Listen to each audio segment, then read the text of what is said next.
இப்போ இந்திய தோட்டக்கலை ஆராய்ச்சி நிறுவனம் பெங்களூர்லேருந்து இந்த புதிய ரோஸ் வகை இது பார்த்தீங்கன்னா வந்து பன்னீர் ரோஸ்ன்னு சொல்லுவாங்க. இந்த பன்னீர் ரோஸ் வந்து பார்த்தீங்கன்னா மாலை கட்டுறதுக்காக உருவாக்கப்பட்டது. ஸோ இதனோட ஸ்பெஷாலிட்டி என்ன அப்படின்னா 3லிருந்து 4 நாள் வரையில கெடாம நல்லா வந்து உங்களுக்கு வந்து ஸ்டோரேஜ் லைஃப் வந்து ரொம்ப நல்லா இருக்கும். சரிங்களா?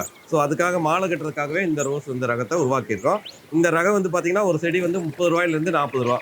இது வந்து பெங்களூர்ல கிடைக்கும், கிருஷ்ணகிரி, ஒசூர் எல்லா ஏரியாலையும் கிடைக்கும். சரிங்களா? ஸோ இந்த ரகத்தை வந்து இப்போ ஈரோடு மாவட்டத்துக்கு வந்து நாங்கள் வந்து ஃபார்மர்ஸ்ட்டை வந்து ஃபேமஸ் ஆக்கணும், பாப்புலர் பண்ணணும் அப்படின்ட்டு இந்த ரகத்தை வந்து நாங்கள் வெளியிட்டிருக்கோம்.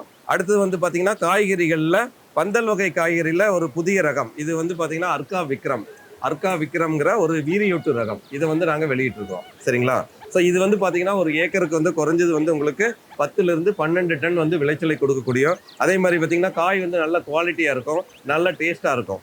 ஸோ இந்த ரகத்தையும் வந்து இந்த வீரியூட்டு ரகம் வந்து நாங்கள் விவசாயிகளுக்காக வந்து புதிய ரகமாக வந்து நாங்கள் வெளியிட்டிருக்கிறோம். இதை தவிர்த்து வந்து எங்ககிட்ட வந்து பட்டர் ஃப்ரூட்டில் வந்து பார்த்தீங்கன்னா நிறையா வந்து லோக்கல் ரகம், அதாவது வெளிநாட்டு ரகம் இருக்குது. பட் வந்து இது எங்கள் இன்ஸ்டியூட்டில் வந்து முதன் முறையாக வந்து அவகேடோவில் வந்து புதிய ரகத்தை வந்து நாங்கள் வெளியிட்டிருக்கிறோம்.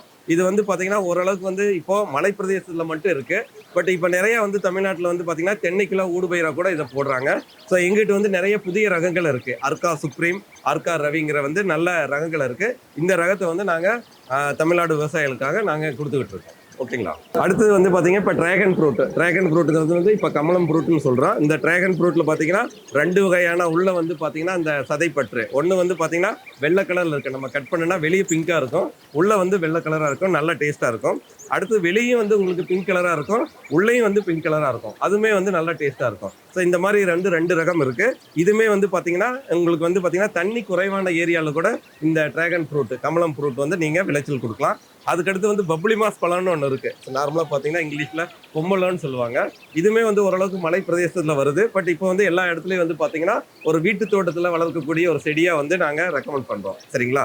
ஸோ இதுலேயும் வந்து பார்த்தீங்கன்னா சைஸ் வந்து உங்களுக்கு குறைஞ்சது 3 கிலோலேருந்து 5 கிலோ வரையில் காய்க்கும். அதே வந்து பழங்களை நீங்கள் கட் பண்ணிங்கன்னா ஆரஞ்சு கலர்லேயும் ஃப்ளஷ் இருக்குது, பிங்க் கலரில் இருக்குது, க்ரீம் கலரில் இருக்குது, 3 கலரில் இருக்கும். ஸோ இதுவுமே வந்து ஒரு நல்ல டேஸ்டான ஃப்ரூட்டு. எல்லா வீட்டு தோட்டத்துலேயும் வந்து இதை யூஸ் பண்ணிட்டு இருக்காங்க. இது வந்து பார்த்தீங்கன்னா இந்த பொம்மலோ ரகம் இல்லைங்களா, பப்ளி மாஸ் பழம் பார்த்தீங்கன்னா 3லிருந்து 5 கிலோ, ஆல்மோஸ்ட் பார்த்தீங்கன்னா இது 5 கிலோ காய்க்கக்கூடியது. இதில் பார்த்தீங்கன்னா ஃப்ளஷ் வந்து நல்லா பிங்க் கலரில் இருக்கும். சரிங்களா? ஸோ நல்ல டேஸ்ட்டாக இருக்குது. இதில் வந்து நம்ம இந்திய தோட்டக்கலை ஆராய்ச்சி நிலையத்திலேருந்து அர்க்கா ஆனந்தன், அர்க்கா சந்திரா அப்படின்ட்டு ஒரு 2 புதிய ரகங்களை வந்து நாங்கள் வெளியிட்டிருக்கிறோம். இந்த 2 ரகத்தோட உங்களுக்கு நாற்றுக்கள், செடிகள் வந்து பெங்களூரில் கிடைக்கும்.